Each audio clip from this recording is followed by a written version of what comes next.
Hello అండి, నేను doctor Jaganmohan Varkala, paediatrician and neonatologist, Paramitha hospitals, Hyderabad.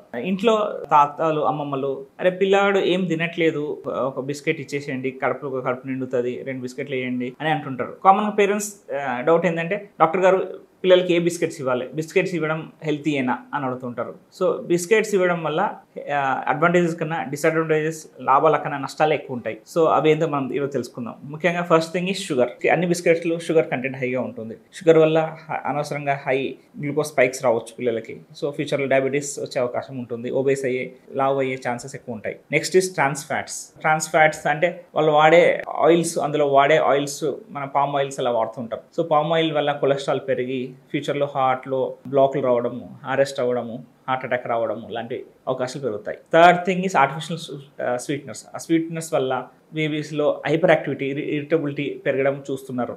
కొన్ని స్టడీస్ కూడా ఉన్నాయి.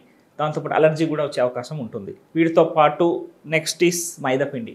మైదాపిండి మనకు తెలుసు, ఇట్ డజంట్ కంటైన్ ఫైబర్. దాంతో మోషన్ స్టూల్స్ హార్డ్గా వెళ్ళడము. So that is also not good for health. So ఇవన్నీ ఉండడం వల్ల మనము బిస్కెట్స్ పిల్లలకి ఇవ్వడం వల్ల లాభాల కన్నా నష్టాలు ఎక్కువ ఉంటాయి. సో మ్యాక్సిమం బిస్కెట్స్ అవాయిడ్ చేయండి.